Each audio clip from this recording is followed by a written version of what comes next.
Hello, Facebook world. It's Ashley with Kinship Vacations, and we are on our sixth session of the virtual travel career summit for military spouses and veterans. I'm really excited about this session because we've got two people who are fully living out the military or similar lifestyle, and that they're currently abroad. Well, actually, Wendy on the left there is in the United States, but she lives abroad. But she's traveling. You can see she's in her car, so she's totally living the laptop lifestyle, digital nomad lifestyle right now. But yeah, I was really excited to welcome both of these ladies because they have impressive backgrounds and they have impressive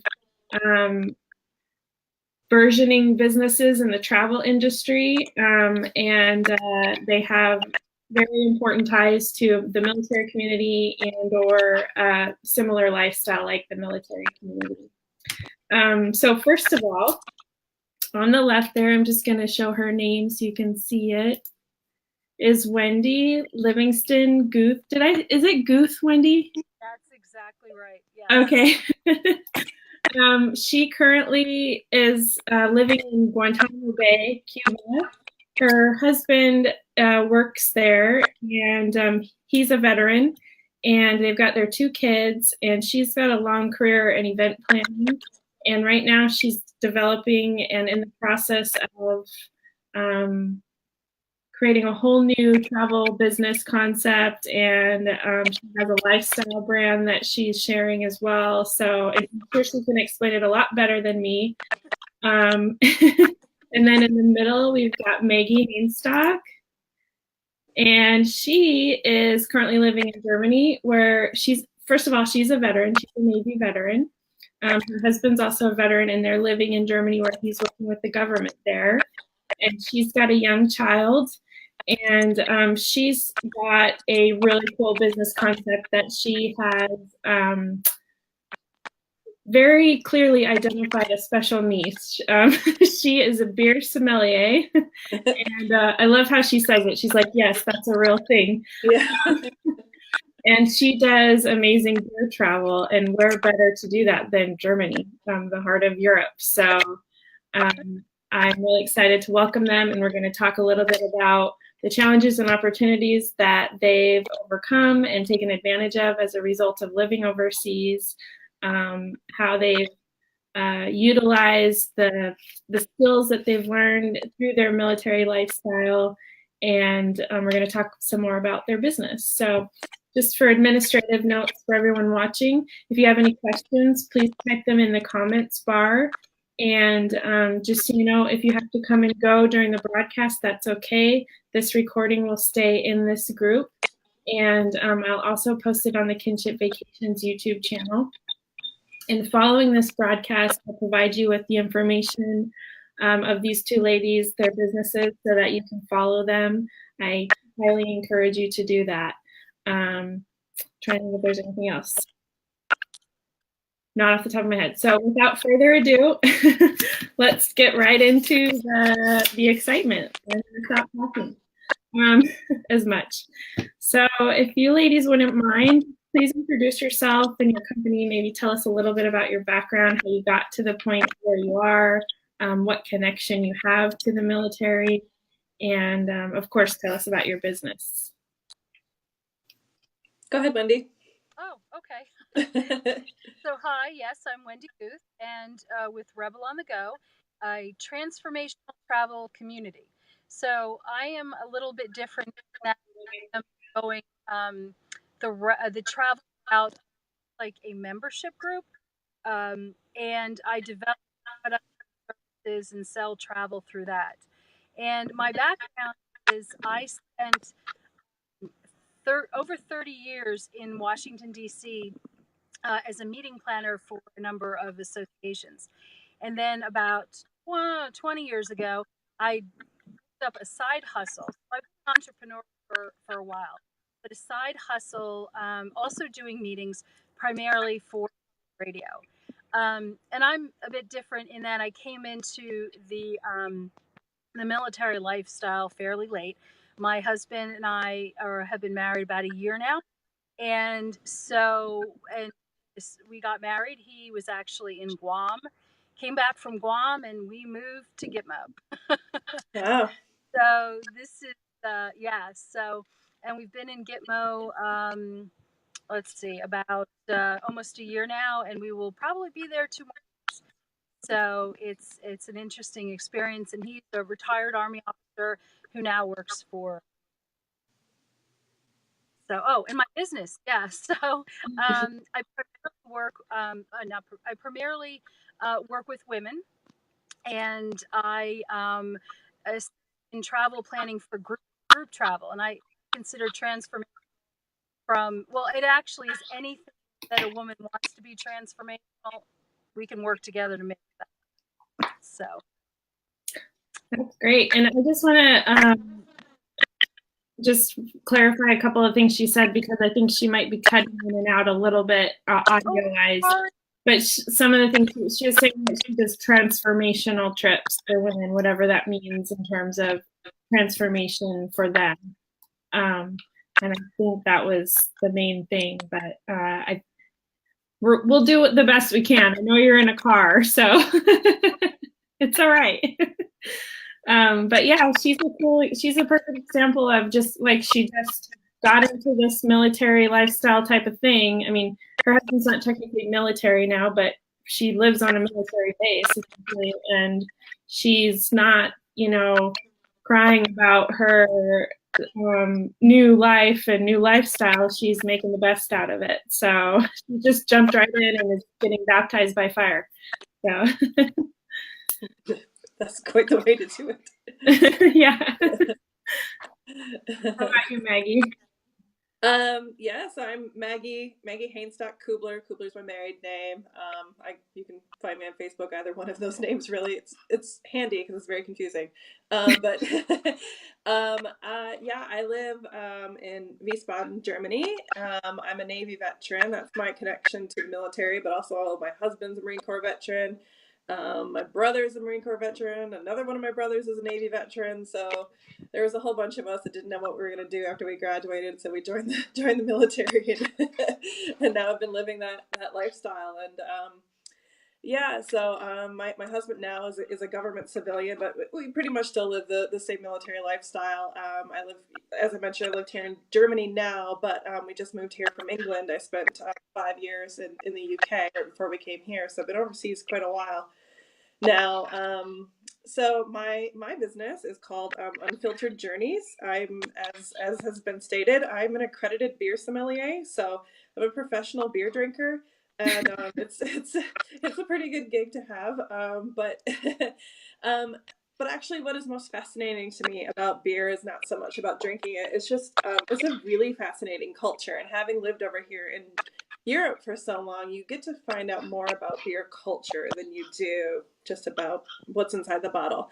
And so I'm really trying to transform the viewpoint about beer, because it's such an exciting industry anyways, and beer tourism is something that's becoming quite a big deal now anyways. And so I'm really trying to kind of tell the story about beer the way it should be. So I've had to kind of and maybe we can get into this a bit later, but I've had to adjust my whole business plan and what I wanted to do with it, because I'm here in Germany and there's bureaucratic stuff to deal with. So but maybe that's a good part of the conversation to have later, just because to tell how you can get around some certain things, and especially with the glory of the internet. So yeah, I definitely think that's going to be an interesting topic for viewers. So we will definitely touch on that for sure.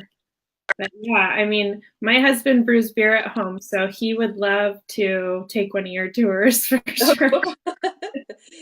Yeah, well, have him look me up. I'm always happy just to talk about beer. So yeah. Or drink beer together for sure. There's that too. I'm happy to do digital happy hour. Okay, great. So let's just talk about, maybe this is a new one for you, Wendy, or maybe it is a new one for you. So maybe you can tell us how very quickly, what about your new lifestyle in terms of living overseas, and then for you, Maggie, like what about your military background, military lifestyle has helped prepare you for your current career?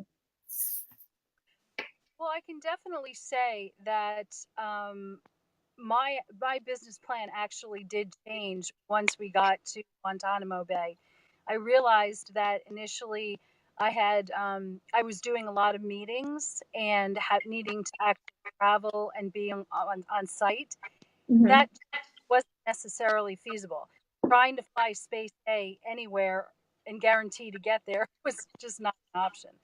And I also realized for me, having lived in the same place for a long time, that I missed my community. Mm-hmm. So I was able, as an entrepreneur, to seek that out online and with other people.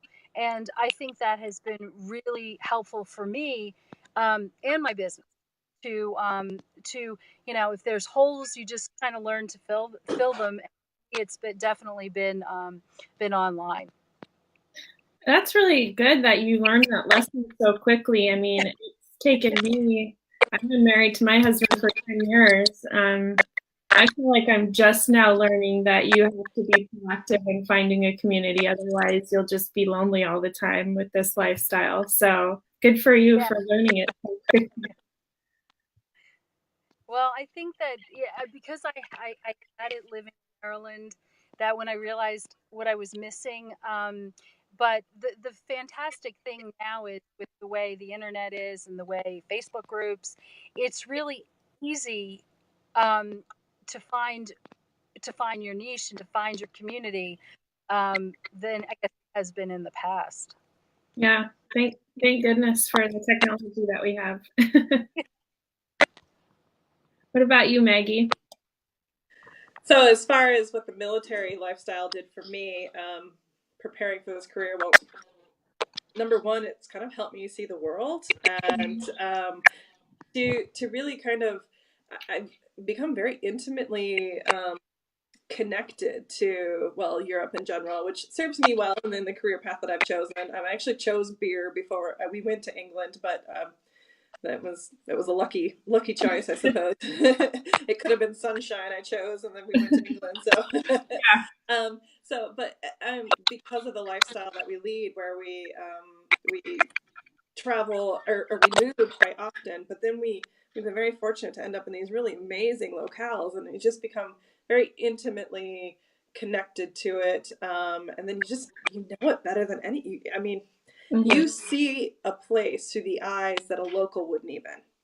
And there's just an objectivity that you can have about my time in England or my time here in Germany. You just see things differently than a local, which makes it really easy in the travel industry to then tell people what they should be looking at, because you think the locals might know better, but they don't know how to see it from the viewpoint of somebody else looking outside. They don't see the beauty in going to the bank, or something like that. Yeah. And so in that regard, that's what's kind of pushed me into the travel industry. There are so many things, some kind of intangible skills that I learned in the military anyways. It has made it really good for me to be an entrepreneur.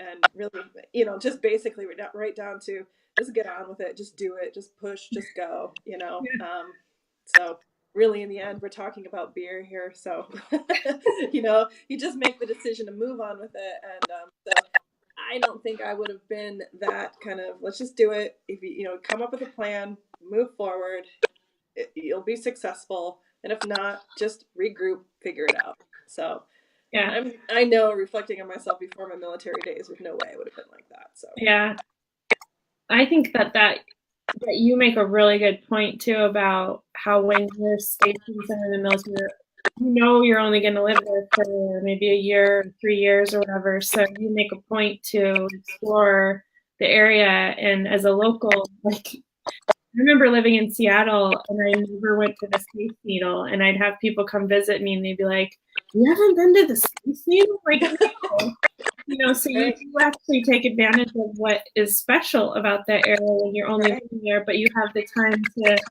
immerse in it and get to know it a lot better. Exactly. So. Yeah, just a few weeks back, I was in Strasbourg, France, actually. I'd taken my family there, and we were just walking around, beautiful city, and, we're walking below the cathedral, and I made that comment to my parents, as they're small town folk from Michigan, just looking at this cathedral, and I said, the people walking around here, they don't even see that cathedral anymore. The locals, they don't even see it. They just know they turn left at the cathedral, and there you go. And it's like, do you have any idea what you've got? Yeah, I just think that suits, hopefully, a career in the travel industry, at least. Absolutely. I think that many military spouses and veterans can remind themselves of that skill that they've inadvertently acquired. Yeah, right. So for sure. All right. So let me see. What should I ask you guys next?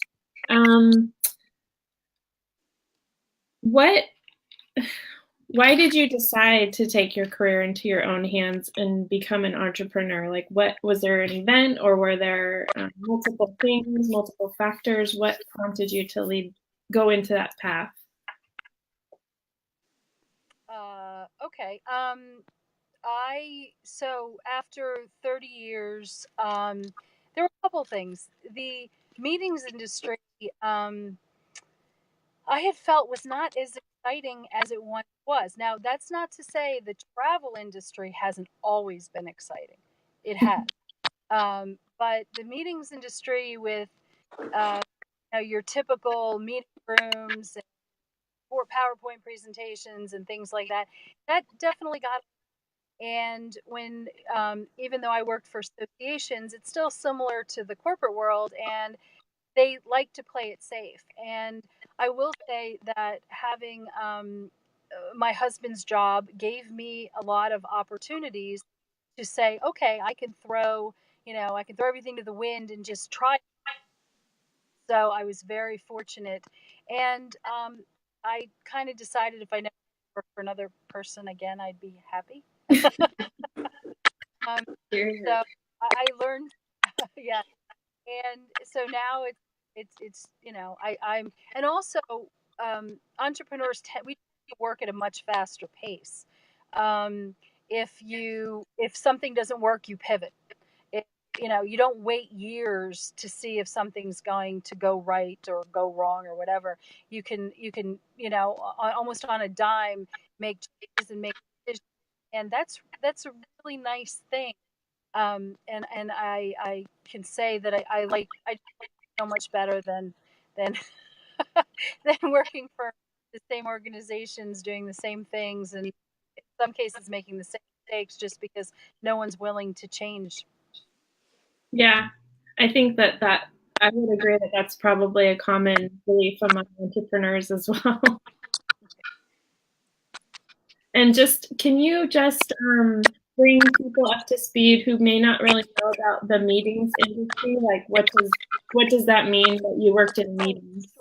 Oh, sure. Sorry. Okay, so I was the in most cases the director of meetings for different associations, and what that means is I was responsible for planning retreats, workshops, conferences, annual meetings, live events is. So I did that for 30 years, and I was very fortunate. I got to travel all over the world. I think I figured out I've done meetings in 37 different countries, and I've done what amounts to. Sorry, they're moving a lifeboat right now. Lifeguard boat, and I'm like, what's going on? Live TV, people. Yeah. So and I've done like thousands of meetings all over the world. So that's an interesting part of that's actually an interesting part of the travel industry, and one that I see even on at Gitmo, that when I look around and I see all the events and the balls and the MWR things, that I look around and I'm like, wow, any number of these of these people could easily transition into meetings and events, because Yes. they're detail oriented, and it's, so that is just like another facet of the travel industry.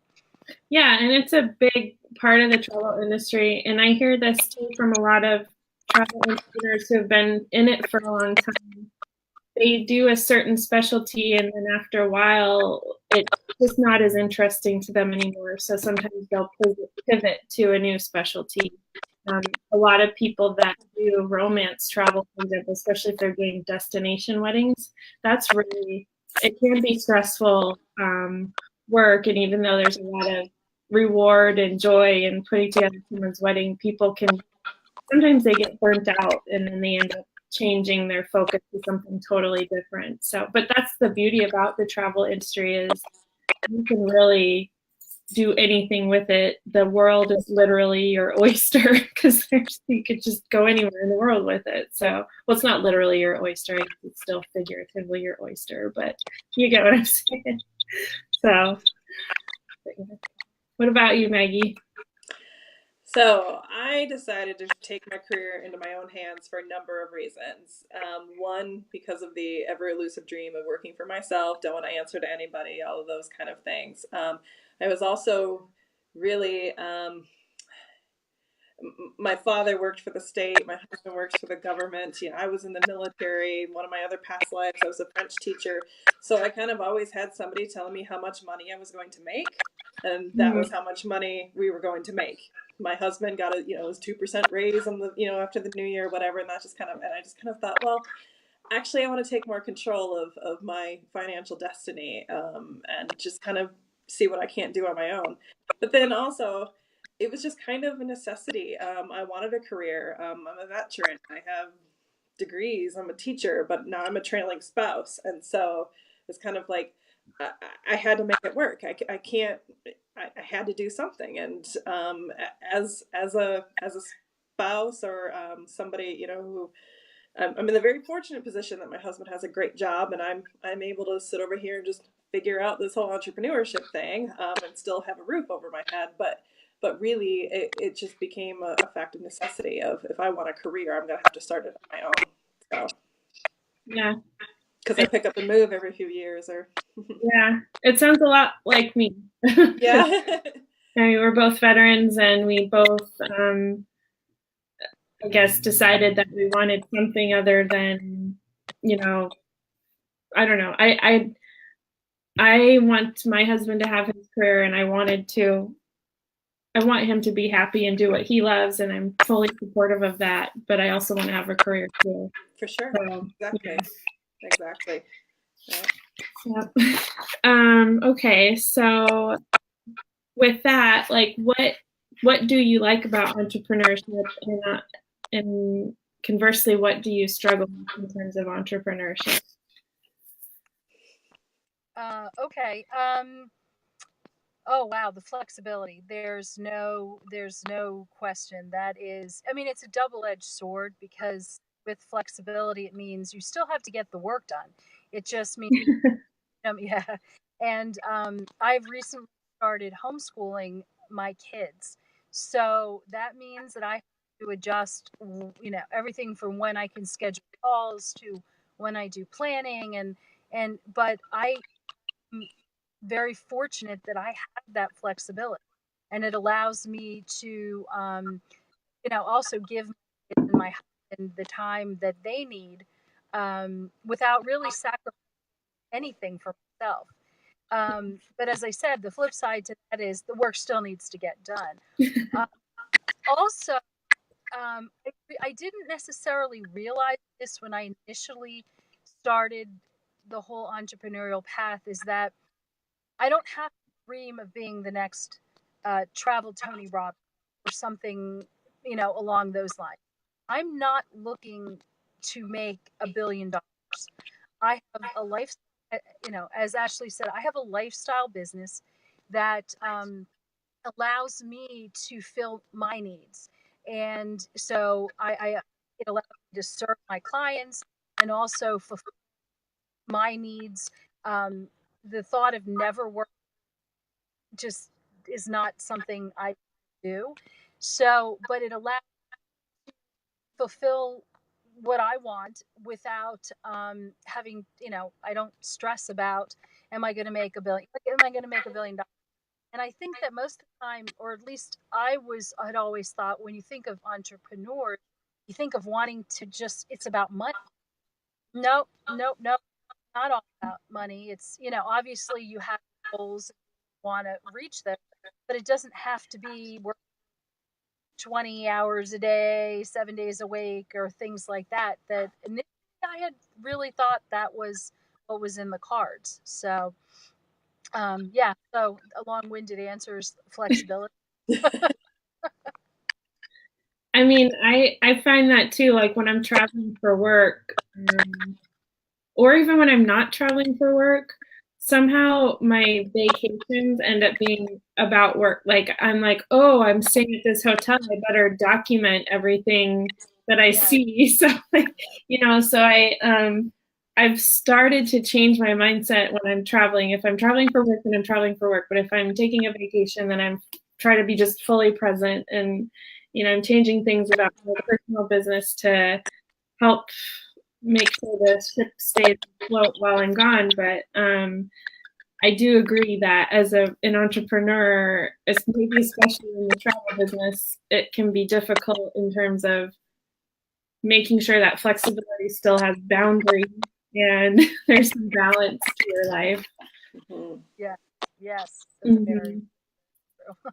Yeah. All right. What about you, Maggie? Okay. So, I think what I like most about entrepreneurship is the fact that, I kind of get to be the captain of my own ship. Yeah. Even if I'm the only one on it, it's a cool ship anyways.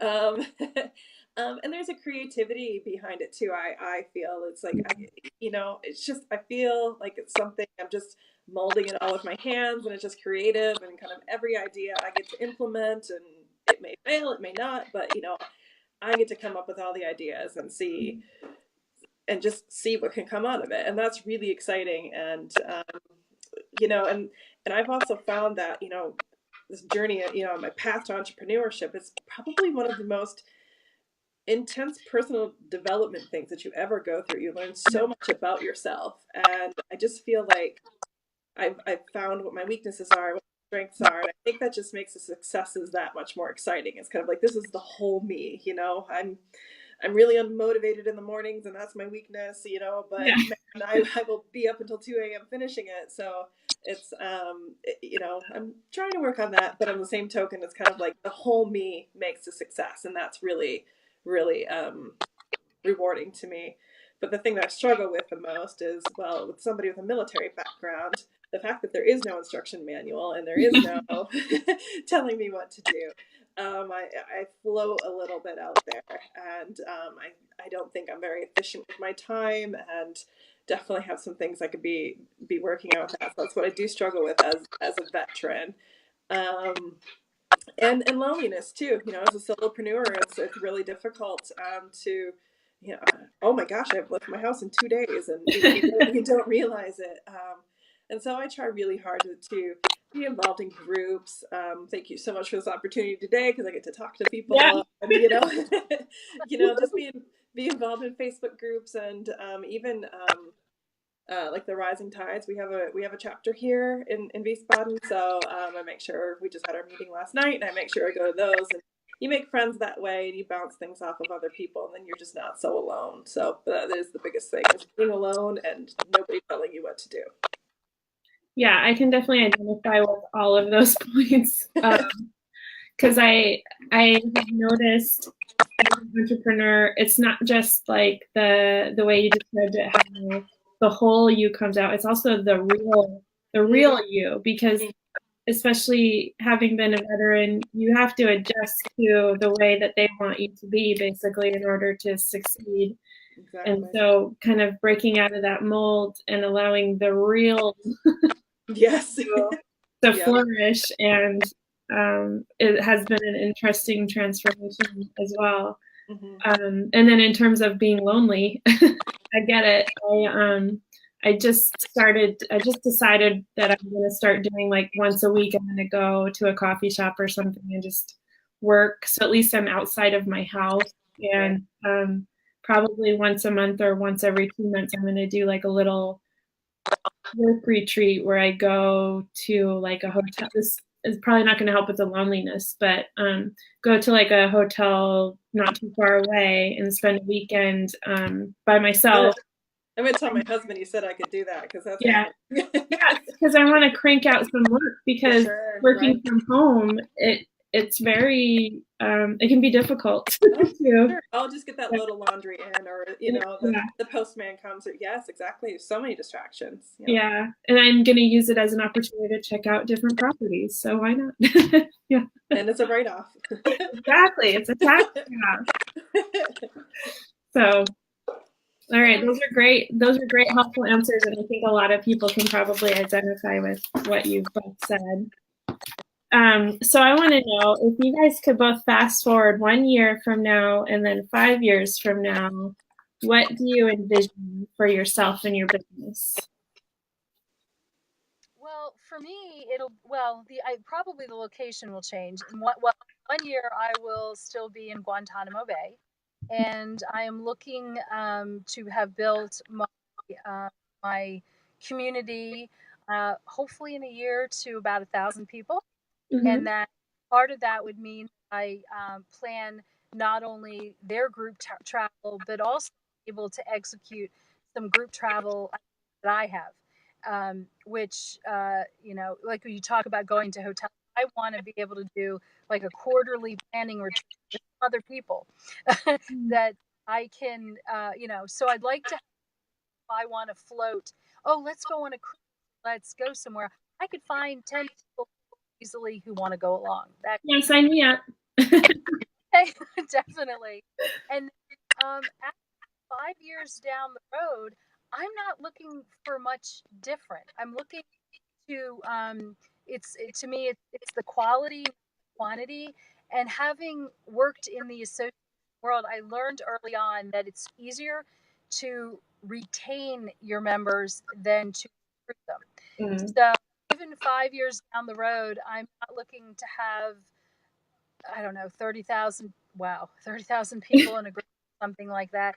You really can't manage it. And again, in terms of lifestyle, I'm looking for, the only thing I would like down the road is travel more. Yeah. That's definitely one of the drawbacks of being located in Guantanamo Bay. Is your ability, as I like to say, to get off the rock isn't quite as easy as, like, I long to live in Germany. I got plenty of room. Come on over. Well, you guys have an exceptional circumstance in terms of living overseas, because you're not even allowed to leave the base. No, right? We're not. No. Yeah. But I will say, things that I am fortunate and we're talking about doing in Germany is, because I homeschool, next October, I'm taking the month of October and taking the kids, and we're going to France and Germany. Nice. We recently decided, so it'll be like I'm going to live in a lot of hotels. Yeah. Well, if you need a beer tour, I know a lady. Oh, I know I will need a beer tour. I'm a really good drinking buddy.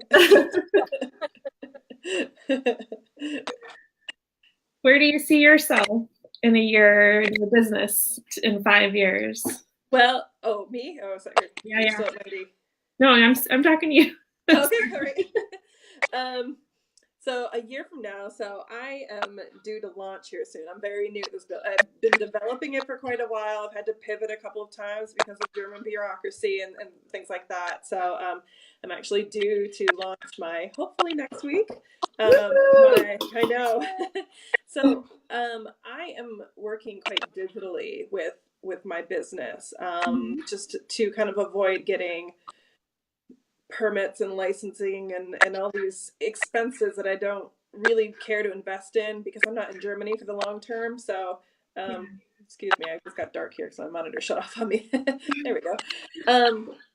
So I'm doing a lot of digital guides, digital beer travel guides, and I hope in a year from now I'll have my series completed and kind of a well-oiled machine of getting some digital sales and whatnot. So I'm doing digital downloads, and then I'm also doing custom travel itineraries, beer related travel itineraries. So I hope to have a year from now kind of just a good system down, and maybe even be in the position of having to hire a VA to kind of help me through just my routine. So that's what I hope for in a year. 5 years, I don't know. Maybe it's the life I lead. I can't think that far because I don't know where we'll be in 5 years. That's true. So I hope to be doing more of the same. Maybe I'm a copywriter as well. So I've been doing beer copywriting for a company in the UK for about 4 years now. So kind of my background is writing and beer. I think it's a good mix. And and so I kind of see me going into kind of maybe creating travel guides and maybe kind of being like a Rick Steves of beer or something of the sort. Or Lonely Planet for beer, something like that. So that's what I hope. Maybe in 5 years I'll have some books and guides and whatnot written down, and just a whole bunch of people who have gone on some cool trips and just had great memories. That's what I hope. I love it. I think that's awesome. Cheers. Thanks.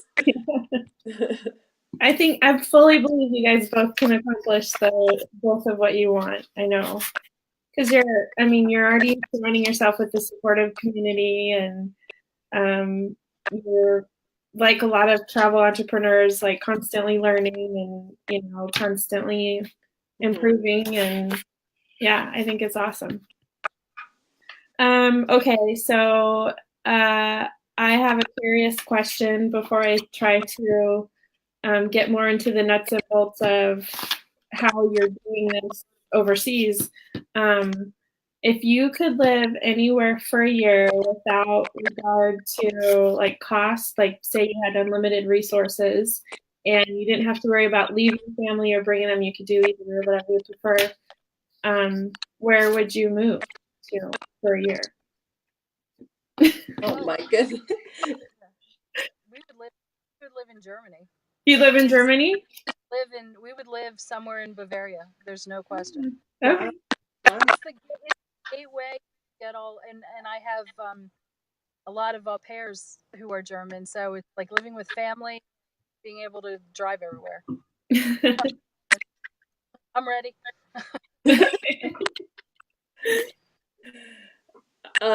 I would, oh my goodness, I've had this question for days now. You gave it to us, and I just haven't been able to pick one place. It's my favorite question to ask travel people. I know. Possibly Paris. So one of my other lives, I'm a French teacher, so I'm fluent in French, and I love France, and I love Paris. I'm not sure if I could do a whole year though. I'd like to think so. If not, maybe I love Normandy in France. It's just absolutely gorgeous. So it's just a lifestyle that I love. It's just so chill there, and Calvados is pretty nice. So yeah. Nice. Where do they have the best beer in France? Where do they have the best beer in France? Yeah. Kind of like the northeast, so Lille area. They're doing some pretty good brewing in the Alsace region. So yeah. So, but if you're looking for good beer in that direction, just go to Belgium. Yeah. I've only been to Belgium once, and it was for like 5 hours, and all I did was a beer and chocolate tour. I was like, this is what I'm doing while I'm in Belgium. Yeah. Beer and chocolate tour. Nice. Yeah. The French stick to wine. I mean, it's fine. I'm happy for beer, but let the Belgians have their thing, okay? All right.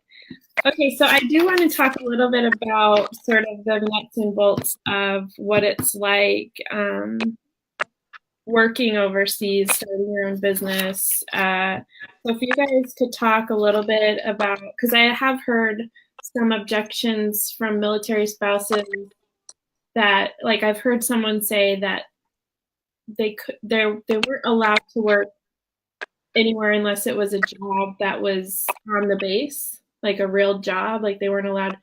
And I don't know if it sounded kind of like a misinterpretation or maybe not even false to me, just because I've heard of like people selling Pampered Chef and stuff like that. So I don't see how that could possibly be true, but I'd like to know from you guys, what kind of, if there's specific rules, if regarding work visas, and if there are particular rules if while you're living on base. And if you don't know the answer, that's fine. But I'm just curious, kind of what you guys have gone through in terms of those challenges, if there have been any. Well, for me, I have no choice.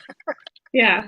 we are we are confined to base, but and is I think with us the restrictions have to do with, say, cooking, Mm, and food related is this completely separate thing that requires um, it requires you to courses and get whatever, a lot more work. What I do, as long as the internet is working, um, I'm good. yeah. And I have, and everyone knows that, and I'm not the only one. There are other people who have service oriented businesses, and I think really it's a matter of that, and that's about it. So we're, I think we're in that regard, and yes, a lot of the pampered chef or Rodan Fields, those are definitely that are fairly popular on base. So I think, but I think we're a little unique in that. Oh, actually, 2 summers ago, I spent time within Guam. I also was able to, and we did not live on base, but again, there were no restrictions of any kind in terms of what I was doing, Hmm. which is Yeah. Now you said you've had to deal with some bureaucracy and whatnot, Maggie. So Yes, yes. So yes, I have to deal with German bureaucracy, and then there's the base here too, some bureaucracy that deals with that. There, as far as I know, there's no restrictions as to what kind of employment we have. We're all under status of forces agreement, so we have the visas and our passports, and it just gives us the right to work here, which also means the right to start our own business. Germany is actually very accommodating to small business owners and are really happy to have people employed. So they don't make it too difficult to start your own business, but you have to have a lot of proof that you are qualified to do what you're saying that you're going to do. oh wow. So for me, I've hired an accountant and business consultant here in Germany because I'm just not dealing with that on my own.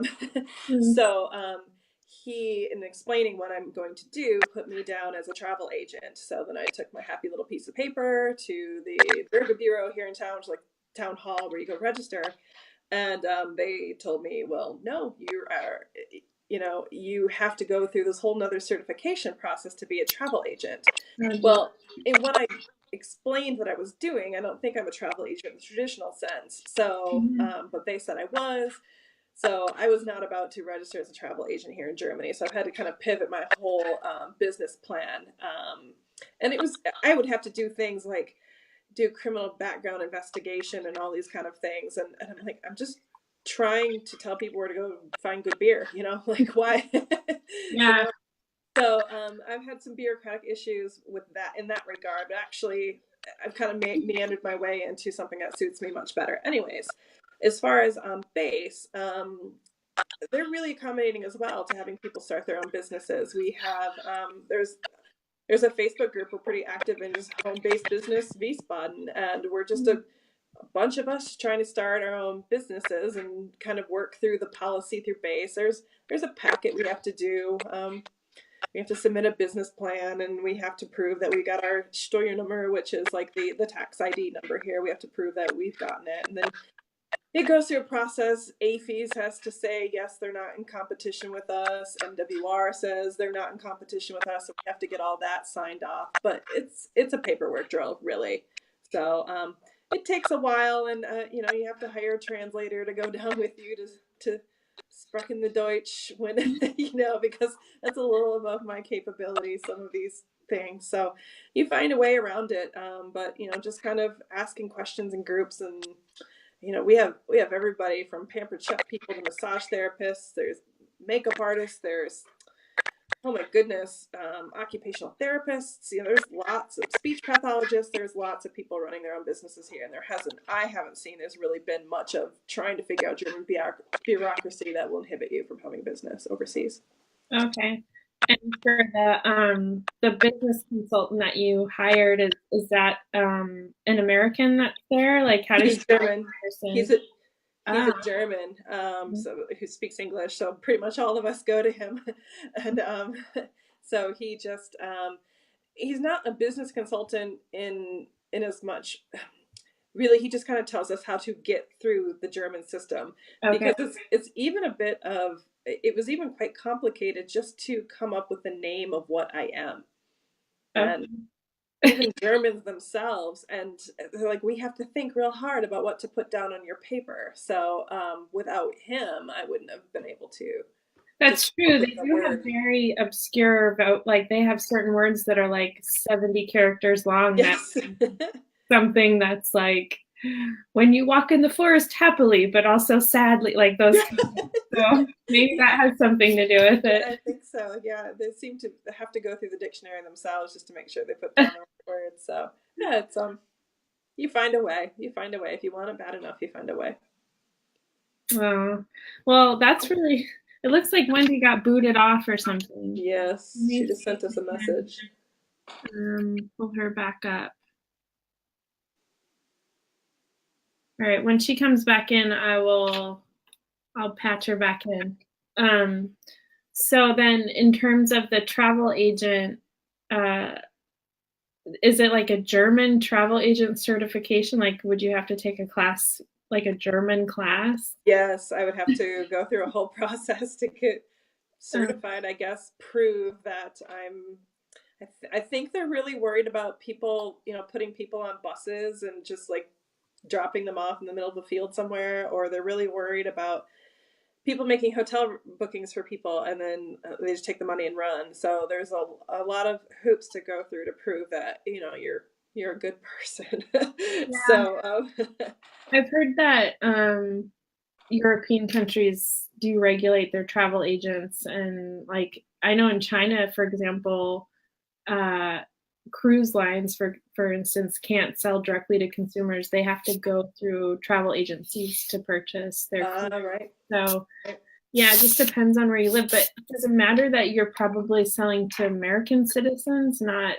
German? No, it doesn't matter because my business is located here in Germany. I fall under all the German laws. So it doesn't matter if I don't sell to a single person in the EU. It's because I'm here. So, and then there were things too, like insurances I had to carry would have just been cost prohibitive. I would have had to have gone on a beer tour every, week, which is not awful, but when you have a 2-year-old, yeah. So I had to pivot, and that's what you do. So, and that's fine. Yeah, well, it sounds like you figured it out, and it sounds like it was good that you joined that community that pointed you in the direction of the German business consultant. Yeah. I know. Who knew I would ever need to hire one, but I do. So yeah, again, it reinforces the point that as an entrepreneur, you need to involve yourself in a community because you really can't do it alone. Sure, for sure. And yeah, especially with the kind of lives that we lead, you just have to find your people that everybody's happy to help within reason. But yeah. Well, I'm glad you were able to get back on, Wendy. Sorry. That's okay. So we're close to ending our time here, but I am curious because you both have kids, if you would be willing to share kind of how you're working through childcare, if you're using childcare. I know you just started homeschooling your kids, Wendy, but it is interesting because you're overseas, and that presents extra challenges in terms of childcare. And then the second part of that question is, are you incorporating your children into your business somehow? I know your kid can't necessarily drink beer yet. No, he goes with mama, so. But I mean, it is Germany. Kids drink beer a lot younger than we do. So I'm curious how your kids fit into your entrepreneurial journey, basically. So for me, the child care does pose an issue. So when I was coming stateside staff meeting, I left them at home, and that which meant that it impacted my husband.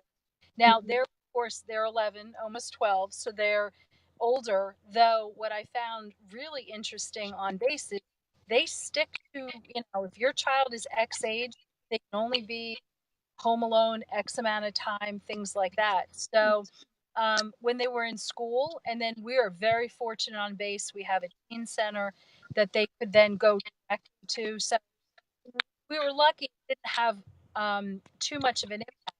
But now they go with me, and that again was one of the reasons for my pivot, um, in terms of doing less meetings and doing more just actual travel, because now they go with me, and or we have to schedule now. We're fortunate that if we needed to, we have friends on base who could take responsibility for the children and take care of them if we wanted, but that not for not for long periods of time. So that is an interesting piece. I unfortunately have parents, grandparents, relatives, and pinch hit in that regard. So, but again, as an entrepreneur, I pivot and I can get how I need to work best for the family. But one interesting thing we've started to do is they're actually starting to podcast, and part of that is venture, venture wins on where they're actually understanding what an entrepreneur does, and as we travel, like they podcasting now, the construction on a beach, things like that. So I do try to get them involved. I my father was an entrepreneur, so it's something I hope passes down, through through the family, that they become interested.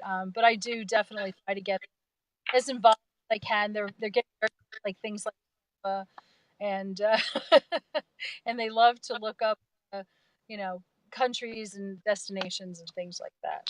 So. Yeah, and Wendy and I were having another conversation, and because she started homeschooling her kids, I think she was talking. Didn't you say you were going to start kind of incorporating your lesson plans into where you're traveling as well? So definitely, and that is definitely one of the areas that, in terms of the transformation, included in that, how what you transform with your families and your kids and things like that. So yeah, it's exciting. yeah, it's cool. I mean, she's obviously the epitome of being flexible. Is what Wendy's doing right now. And for you, Maggie, I know you said your son comes with you when you're drinking beer, but yes, I got him started quite young. As far as kind of my day-to-day childcare when I'm working on the business, because believe it or not, I can't just drink all day and just have a business. What? Shocking, I know. I have him in a they call it a kripa here, so it's like a daycare kind of. But I have him in a little German. I have him in there 3 days a week, so I kind of get most of my work done when he's in there 3 days a week. Although right now in May there's a bunch of random German holidays that have it closed, so I'm just having to figure it out. It's helping me kind of in that regard. I'm kind of trying to strategize long term as far as my systems go, to kind of figure out what I can't do, kind of what I can automate, what I can have, maybe a VA do. I'm trying to kind of figure that out. So when I don't have childcare, it's not a big deal. Or when he's homesick, or in fact, he goes to kindergarten. Well, he's due to go to kindergarten here in Germany when he turns 3, which is next month. But they'll keep him in his current place until January. So right now we're on a waiting list to get him into a German kindergarten in January. So as I'm sure many people are aware, there's there has been an influx of refugees here in Germany, and so many places and schools they're very hard to come by, and I can kind of understand why they would think Germans and refugees can come first, because we do have our CDCs on base that we could use if we wanted to. I just want my little guy to learn German, and it's really cute when he does. So, so that's what. There are some things to work around. But when it comes, that's one of the great things about living in Europe too. Is if we want to go to a beer festival, we have a really well trusted babysitter that was his babysitter up in England when we were up there, and so we just fly her down so we can go to a beer festival, because awesome. you get around Ryanair, it's 50 pounds, and it's like, wow, that's it's an advantage for us. That's another advantage for us living overseas. You can figure out ways of doing things if you really, really want to. Mm-hmm. Yeah, and I can imagine that within your online community, the Wiesbaden home businesses, I bet there are conversations between people about, I don't know, are there conversations between people about how they're managing childcare and stuff like that? Not so much in that okay. that group necessarily, but there are moms Facebook groups where we're always, does the CDC have any places open? Does stuff like that? So, or where's a good daycare? Where's a good kindergarten? That kind of stuff. So we all are trying to figure that out, and it's complicated, but we manage. Yeah. Well, awesome. So we have about 4 more minutes, and we wanted to open it to any questions that anybody might have. So if you have any questions, please type in the comment box. I'm going to check and see if I missed any, because I can't always see them on this system. I forgot there might be people actually watching this. I was talking about Find it.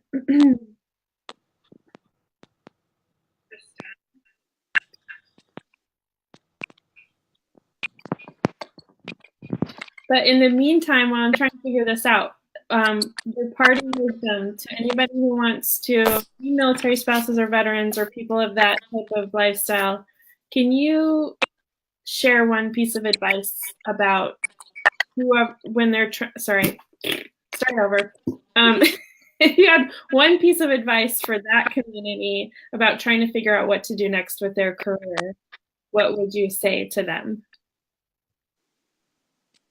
I would say keep an open mind. Explore as many options as you can. Definitely keep an open mind. I know that when my husband was preparing to retire, really he just looked to segue right into a civilian with government, and didn't necessarily explore other options. And I would say can also get involved in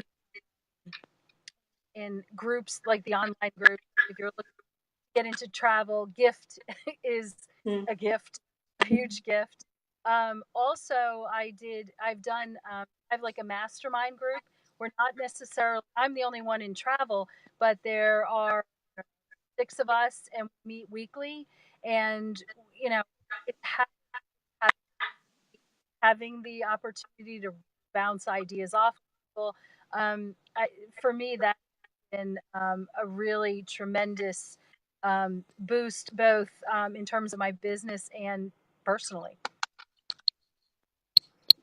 Yeah, that's just real quick. I would suggest just see what you can't do online. We live a pretty transient lifestyle, and the internet goes everywhere. So keep an open mind about what you might be able to do on the internet. Those are great. Those are great pieces of advice. And I like how you mentioned GIFT, because we're all a part of GIFT, and GIFT is the Institute for Travel Entrepreneurs. And anybody who's interested in pursuing a travel career, whether you want to do blogging or be a tour operator or a travel agent, it's open to you, and it's a really good supportive community. And that's how we all met each other. because I put a little message out there like, who's a veteran, who's a military spouse, you know, so because I wanted to feature some of the people in that community, because I know that community is open to sharing and helping support each other. So, for sure. Yeah, I didn't get any questions, but there was one comment from Sandy who said that overseas locations have very specific rules. And basically, she said, contact your local legal office to make sure you're avoiding any problems. And that's a good point. So just, you know, check with whatever legal entity is available on your base, just to make sure you're up to speed. And I'm sure it's different everywhere. But we have a guy that approves all of us who runs it through legal, but yeah. So yeah, exactly. So because it's probably different everywhere, you know, just make sure you check in and, you know, mind your P's and Q's, and don't get discouraged if it seems like it's going to be hard. You can probably either find a way around it or work your way through it. So, but again, I want to thank you all for joining us, and I want to especially thank Wendy and Maggie for sharing their time with us. Sorry, I'm getting a call. Time is up. Yeah. Sharing their time and their wisdom with us. And I'm going to put all their information on the feed. And if anybody wants to reach out to them, they're both open to you contacting them directly if you have any questions about starting a travel business, or, you know, the best beer in Normandy, France, or whatever, you know, you might want to reach out to them about. So I'll put that all in the comments here. And don't forget to tune in tomorrow at 11 a.m. and 2 p.m. We're going to be featuring a couple other just one travel entrepreneur tomorrow, Judy Fiorello with Sail and Sand Travel. So thank you all for joining us, and I hope you have a great day. Thank you. Thank you.